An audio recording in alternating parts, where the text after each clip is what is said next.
Olá amigos, sejam bem-vindos a mais um vídeo do meu canal. Eu sou o Lucas Knaip e eu estou cada vez mais fazendo aqui vídeos históricos da Fórmula 1 e me deu vontade de fazer aqui um vídeo da Ayrton Senna. É porque as visualizações estão dando um pouco de queda após a Copa do Mundo? Sim, obviamente, mas é claro, acho que tá faltando um vídeo do Senna aqui, né? Já fiz vídeo do Ralf Schumacher, eu já fiz vídeo do Michael Schumacher, fiz vídeo do Piquet, que eu até me impressiono que não me deu tanto problema com as bobagens que o Piquet falou recentemente. Tá faltando um vídeo dele, Ayrton Senna da Silva, que é para mim o maior herói do esporte brasileiro, o título para dar polêmica, mas é bom que atrai mais pessoas, mas de qualquer maneira é um evento único na história do esporte deste país, né? O Ayrton Senna, óbvio, ele não pegou o esporte num momento ruim para o Brasil já vinha de títulos de Nelson Piquet, era bicampeão, vinha de uma época que também que o Fittipaldi tinha conquistado títulos, né? O Brasil tá até bem, quando se tratava de Fórmula 1, tinha muitos pilotos indo para a categoria, mas assim, o Ayrton Senna foi de longe o talento mais especial que o Brasil teve na categoria, mais do que Nelson Piquet, mais do que Emerson Fittipaldi, com todo respeito a outros dois grandes gênios do esporte. E assim, o Senna tá no debate de maior piloto de todos os tempos, melhor, né? Acho que maior fica difícil concorrer com 7 títulos de Michael Schumacher e de Lewis Hamilton, mas ele tá no debate de ser o piloto mais talentoso que já existiu, né? E ele realmente, assim, é um piloto que com justiça entra nesse debate, né? Um gênio em pista molhada, o melhor piloto de volta lançada da história da categoria e talvez do esporte em geral. Então assim, é impressionante o que o Ayrton Senna era capaz de fazer. É uma carreira incrível, né? E que termina de um jeito muito triste, né? Com a morte dele no Grande Prêmio de San Marino no dia 1º de maio de 94. E aqui é um vídeo para homenagear um pouco da carreira brilhante de Ayrton Senna, né? O Ayrton Senna, que é um cara que já se destacava bastante do kart, né? E nas categorias de base quase sempre era campeão. Todas as categorias de 81 até 83 ele foi campeão, inclusive em 1983 ganhou a corrida mais tradicional da Fórmula 3, o Grande Prêmio de Macau. Você pesquisa no YouTube o circuito de Macau, olha a maluquice que é essa pista, né? E você imaginar os pilotos naquela época não muito seguros do automobilismo, né? Andando ali a todo vapor num circuito daquele. O Ayrton Senna foi o vencedor do Grande Prêmio de Macau. E assim, ele era o cara que todo mundo já estava imaginando que iria para a Fórmula 1, havia sido campeão da Fórmula 3000, que na época era o último degrau para entrar na Fórmula 1, inclusive lá que ficou famoso aquele famigerado teste com a Brabham, que ele testou junto com o Nelson Piquet, fez tempos semelhantes ao que na época era um bicampeão e para muitos o melhor piloto da Fórmula 1 naquele momento. Isso não é mentira, tá, gente? Muita gente considerava o Piquet o melhor piloto da Fórmula 1 naquele momento, então todo mundo olhava por você e falava, um talento extraordinário. O problema é que ficou aquela narrativa de que o Piquet fez um boicote ao Senna na equipe, não foi o caso, né? Que a Brabham era patrocinada por uma fábrica de leite chamada Parmalat, italiana, que exigiu um piloto italiano, que no caso foi o Riccardo Patrese. Ele acabou recebendo sua chance de entrar na Fórmula 1 na Toleman, né? A Toleman é um carro de médio escalão para baixo, mas o Ayrton Senna tirou um leite de pedra algumas vezes, foi 3 vezes pódio na temporada, uma delas aquele Grande Prêmio de Mônaco em 1984, onde ele mostrou para o mundo da Fórmula 1 que tipo de piloto ele era, né? Com aquele limitado carro da Toleman fazendo ultrapassagens em Mônaco, saindo da 9ª posição para a 2ª, em chuva muito pesada, se mostrando um dos pilotos assim, mais talentosos de chuva que a Fórmula 1 já tinha visto já naquele momento, né? Porque fazer aquilo que ele fez, né, já era impressionante, e ele iria marcar a Fórmula 1 correndo na chuva em vários outros momentos, né? E o Ayrton Senna não ganhou aquela corrida, né? Até uma revista que diz, né, que o mecânico da Toleman disse que o jeito que o Senna estava pilotando, o carro não ia aguentar até o final, né? E tem aquela narrativa, se a corrida fosse até o final, ele passava o Prost e era vencedor da prova, né? Coisa que a gente não sabe se iria acontecer ou não, mas de qualquer maneira o Prost foi o vencedor e o Senna naquela temporada terminou o campeonato em 9º, que foi muito bom para o carro da Toleman, que acabou dando ele uma vaga na Lotus, né? A Lotus que já era uma equipe já mais próxima da ponta da tabela, mas ainda não em condições de bater de frente naquele momento com Williams e McLaren, né? Em 85, né, o título foi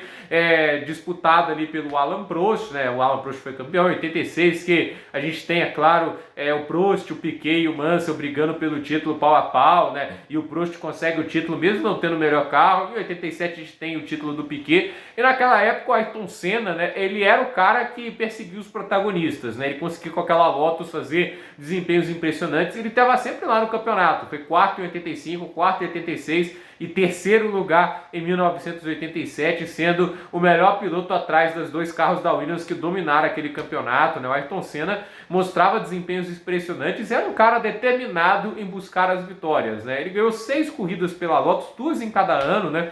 E há destaque para uma corrida, se não me engano, acho que em Jerez de la Fontoura, que ele conseguiu vencer sem fazer pit stops. Naquela época não era obrigatório, não tinha reabastecimento, o reabastecimento é introduzido em 94.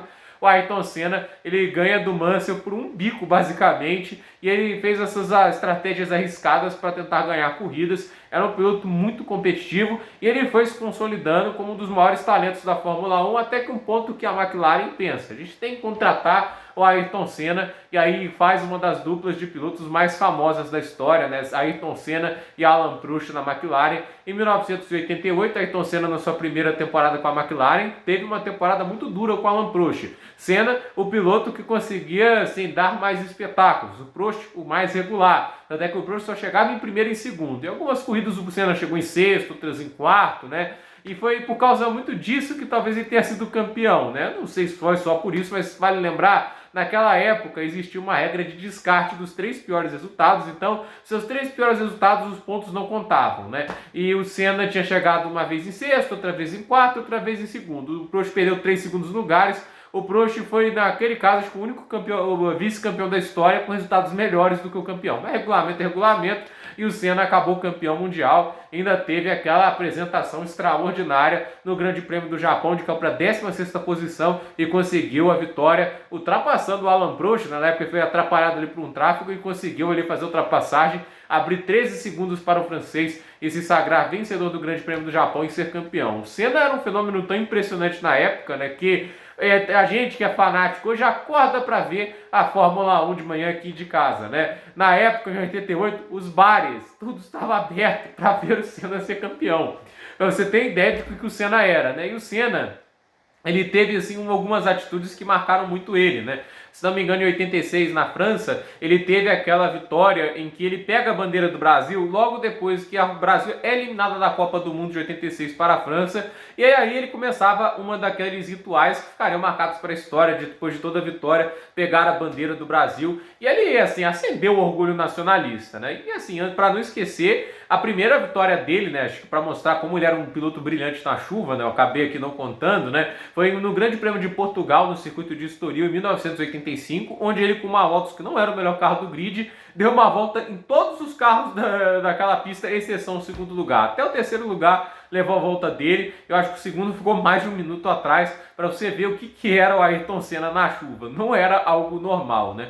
Em 88, ele foi campeão para cima do Prost, mas em 89 veio o troco. O Senna, ele teve muitos azares, muitas quebras, né? E o Prost sempre capitalizava muito nisso, né? Era um piloto que se aproveitava muito dos erros que aconteciam com o Senna, dos problemas, e ele acabou chegando no Japão em condições de título. E a gente teve até uma classificação em que o Senna não teve muitos problemas para ser pole, mas na largada o francês passou ele, e aí começou uma batalha implacável pela liderança, com os dois no ritmo sobrenatural. O Senna era um piloto mais rápido de classificação, mas o Prost em corrida igualava muito essas condições, e aí há aquela famigerada, assim, esse incidente, né, que na chicane ali, da última chicane do Grande Prêmio de Suzuka, no circuito de Suzuka, né, em que o Senna joga o carro por dentro, tenta dar, por exemplo, Daniel Ricciardo, de Senna, né, porque até é errado comparar o Senna com o Ricciardo, mas do jeito que o Ricciardo estava correndo hoje, mas o Senna lá tenta jogar o carro por dentro, e o Prost, né, ele acaba jogando o carro para cima dele, e os dois, teoria, pareciam abandonar, só que o Senna pediu para empurrar o carro dele, ele cortou a chicane lá, continuou com o carro, com o bico quebrado, foi para o box, trocou o bico e ainda ganharia o Grande Prêmio do Japão. O problema é que a FIA acabou desclassificando o Senna por cortar a chicane, né? Algo que nunca havia acontecido antes na Fórmula 1, você ser desclassificado por cortar a chicane, e assim, nem era a responsabilidade do Senna, foram os fiscais que empurraram ele para a chicane e ele fez ali. Seria mais perigoso ele dar um cavalo de pau e tentar fazer a curva, né? E não fazia tanta diferença, né? Então assim, foi uma desclassificação muito, muito cretina, porém, eu sou de uma narrativa de que isso não muda o destino do campeonato, porque mesmo que o Senna vencendo o Grande Prêmio do Japão, ele era obrigado a vencer o Grande Prêmio da Austrália e ainda depender de uma posição extraordinária do Prost, algo que não aconteceu. Então, o fato é que mesmo com o estado do Japão valendo, o Prost seria campeão mundial em 1989.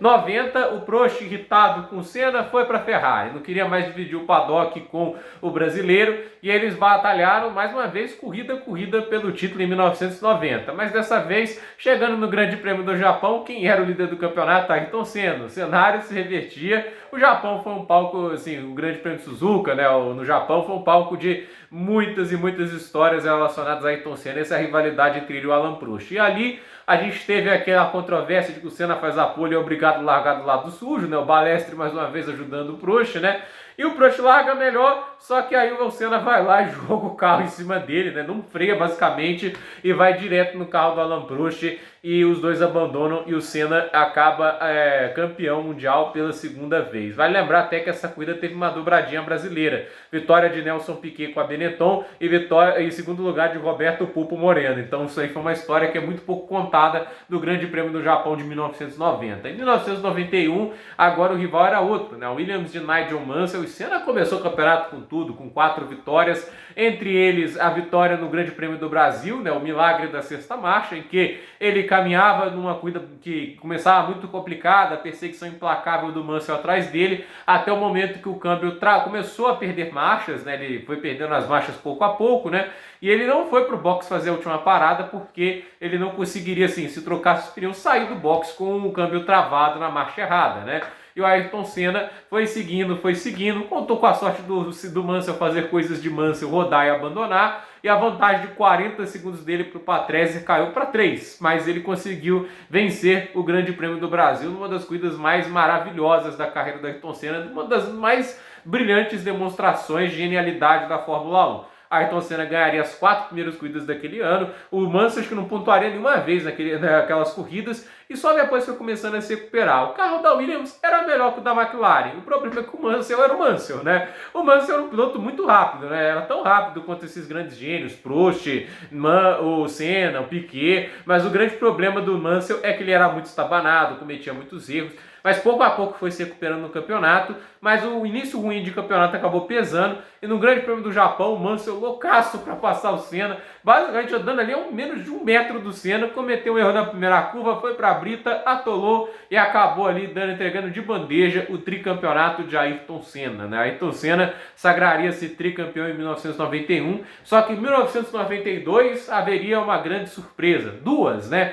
As Williams de suspensão ativa começariam a dominar o campeonato e o surgimento de uma nova estrela na Fórmula 1, que era Michael Schumacher na Benetton. Então, Senna ganhava novos rivais. Inclusive, a rivalidade que a Fórmula 1 perdeu foi a de Ayrton Senna contra Schumacher, porque eles tiveram duelos bem legais em pista, principalmente na temporada de 1993, quando os carros estavam em níveis bem parecidos, né? Em 1992, o Senna teve 4 vitórias, mas teve um ano muito irregular e no final das contas acabou no campeonato na 4ª posição, sua pior temporada na McLaren em termos de resultado, atrás de Michael Schumacher e atrás dos dois pilotos da Williams, Riccardo Patrese e Nigel Mansell. Em 93 surgiu a oportunidade de ir para a Williams, porém a Williams contratou Alain Prost e Prost deixou claro que não queria o Senna como companheiro, né? E acabaram contratando o Damon Hill e o Senna continuou na McLaren e basicamente ofereceu para correr de graça na Williams, mas acabou não sendo assim contratado, já tinham firmado o acordo com o Prost e assim foi fazendo corrida por corrida, renovando o contrato corrida por corrida com a McLaren, e no ano que muita gente considera talvez o melhor ano da carreira de Ayrton Senna, pelas demonstrações impressionantes de brilhantismo, e é claro, uma delas, aquela corrida histórica no Grande Prêmio acho que da Europa, em Donington Park, onde ele larga da 4ª posição, cai para 5º e faz as 4 ultrapassagens logo na primeira volta em chuva pesada, saindo de 5º para 1º, a primeira volta mágica de Ayrton Senna, numa corrida que ele venceria numa margem superior a 1 minuto para o segundo colocado. Chegou a estar numa volta à frente do Damon Hill, que ficou em segundo, né? Só que quando a pista secou, o Damon Hill conseguiu devolver a volta, né? O carro da Williams era melhor, né? Só que assim, ele até começou muito bem o campeonato, chegou a liderar algumas corridas, Só que a superioridade do carro da Williams, aliada à genialidade de Alain Prost, que era outro piloto extraordinário e que merece vídeo aqui no canal, no futuro vai ter vídeo sobre Alain Prost aqui no canal, ele merece também devidos reconhecimentos, né? Acabou deixando o campeonato muito fácil na mão de Prost, né? Prost seria campeão,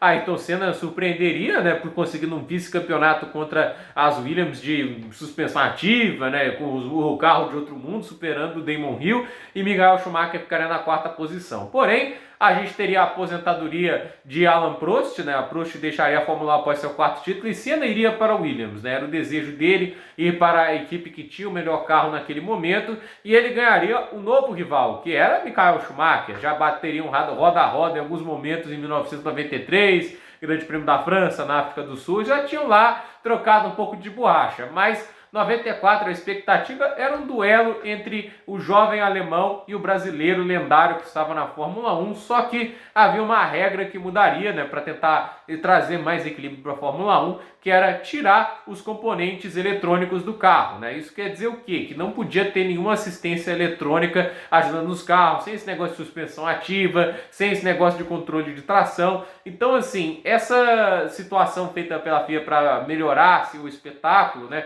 deixou os carros muito instáveis, até porque eles aumentaram a potência dos motores e, assim, sem controle de tração, para comandar um carro que pesava 500 quilos com mais de 800 cavalos, era normal ver os pilotos rodando, né? E assim, o Senna fez a pole no Grande Prêmio do Brasil, só que na corrida a gente já começava a ver ali que não seria um ano fácil, né? A Benetton tinha um grande carro e Michael Schumacher já mostrava naquela época um ritmo de corrida muito forte. Na primeira corrida, os dois estavam em outro planeta. Inclusive, o Schumacher, quando ganha a corrida, ele ganha uma volta à frente do Damon Hill, que era um piloto bom que estava no mesmo carro do Senna, né? E o Senna era o único que conseguia acompanhar o ritmo alucinante do Schumacher, estava forçando o carro até o limite, né? E assim, ele estava à frente do Schumacher, no pit stop aquela polêmica, a bomba de combustível que não tinha um filtro, então enchia o tanque do carro do Schumacher mais rápido, né?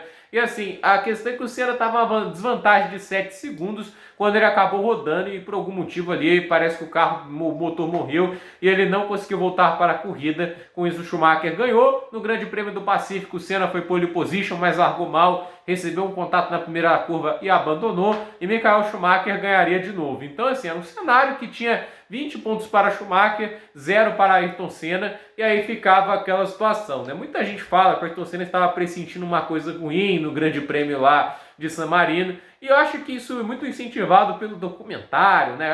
Porque ele leu a Bíblia lá, né? Ele estava no momento assim, não, já estava pressentindo o que ia acontecer. Gente, era simples, ele estava frustrado que o Schumacher estava ganhando dele, ele tinha ido para a Williams e as coisas não estavam funcionando como antes, né? E ele estava doido para correr, ele queria correr, ele queria ali recuperar a vantagem, né? Eu não acredito em nada desse negócio de o Senna não queria assim, por mais que ele realmente estivesse incomodado com tudo que estava acontecendo lá na Fórmula 1, principalmente depois daquele fim de semana trágico em Imola, né? Então assim, ele basicamente não estava assim com menos fome de corrida, né? Ele estava querendo competir ainda e recuperar aquela desvantagem, né? Ele foi pole, né, para o Grande Prêmio de San Marino, mas até aquele momento San Marino mostrava-se um fim de semana negro, né? Porque no treino livre, o Rubens Barrichello bateu muito forte, né? E assim, inclusive ele conta a história que tiveram que tirar a língua da garganta dele. O impacto foi tão forte que a língua entrou para dentro da garganta, né?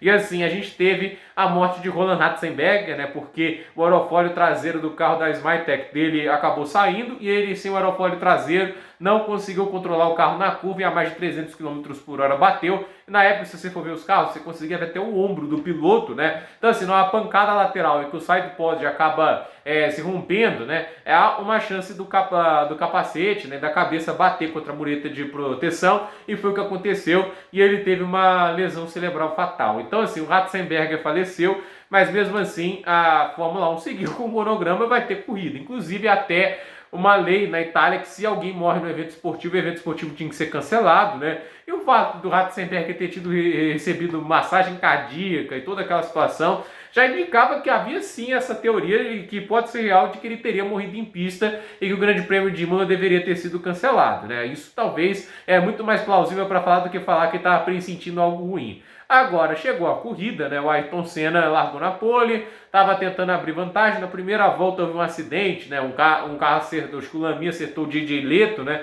Aí ficou algumas voltas sobre safety car e acho que na volta 6, acho que foi liberada a pista e o Senna ele começou ali a acelerar, né? Fez a primeira volta dele, tudo ok. Só que na curva Tamburello, né? Hoje a Tamburello é uma chicane, né? Se a gente viu, hoje teve corrida em Imola, tá tendo corridas em Imola agora de novo, né? Você tem a reta lá, a primeira freada é a Tamburello. Só que na época era basicamente como se fosse uma curva de um oval, né? Era uma curva de mais de 300 km por hora, só que com uma área de escape de menos de 15 metros. Então, assim, era uma curva muito perigosa se algum problema acontecesse. A Tamburello, você não comete erros nela. Não é normalmente para acontecer isso, porque ela é uma curva feita de pé embaixo. Ela é simples de ser feita. A questão é, dá um problema ali, o acidente é grave. Foi o que aconteceu com o Berger. O Piquet já teve um acidente muito grave em 1987. Inclusive, ele disse que perdeu a profundidade, né? E diz que seguia o Nigel Mansell nas classificações para ter uma referência, né? Ele já sabia que o Mansell era rápido, se acompanhasse ele estava rápido também. Foi a história que o Piquet contava, né? Então, assim, a Tamburello é uma curva que, se algo der errado, é muito, muito perigosa. E o Ayrton Senna, ele deu o azar dos azares, né? Porque não foi só uma batida simples na Tamburello, né? O ângulo que ele pegou foi o mais infeliz possível. Tudo que indica que foi a quebra da barra de direção. O carro não fez mais a curva, né? Porque não poderia ser os pneus, porque ele já estava acelerando. Então, assim, ele tinha feito a Tamburello na curva anterior, na volta anterior. E, em teoria, os pneus estariam mais quentes nessa volta. Então, não faz sentido essa teoria dos pneus.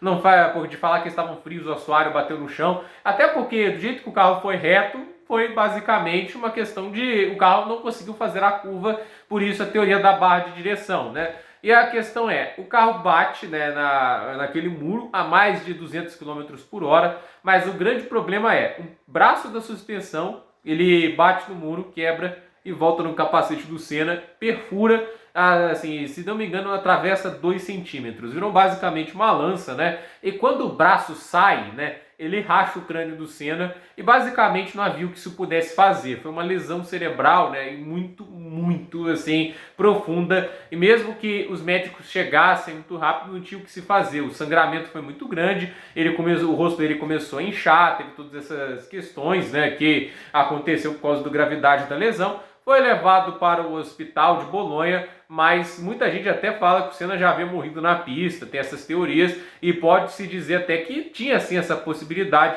mas o boletim médico oficial fala que ele acabou falecendo no hospital de Bolonha, né? O Ayrton Senna teve uma infelicidade muito grande naquele acidente, né? Porque a barra quebrou no lugar errado, na hora errada, né? Se a barra de suspensão tivesse sido 15 centímetros mais alta ou 15 centímetros mais baixa, isso aí eu já acho meio exagero, mas a gente talvez tenha batido no carro, mas ele saiu andando daquele carro, ou talvez um pouco tonto, mas essa é a questão, né? O fato que o Ayrton Senna deu muito azar e no final das contas ele acabou morrendo e assim, a gente não teve a oportunidade de ver ele terminando a carreira brilhante dele, podendo brigar por mais títulos, né? A gente nunca sabe o que iria acontecer, né? Acho que isso é muito válido dizer, né? O que iria acontecer com o Ayrton Senna, se ele iria brigar pelo título em 94, né? Se haveria uma postura diferente da FIA, né, com a questão do carro da Benetton, né, porque eles forçaram muitas punições ao carro da Benetton para tentar fazer o campeonato ficar equilibrado de novo, né? A gente não sabe o que iria acontecer em 94, 95, se o Senna ia continuar na Williams, ia aguentar muito tempo lá,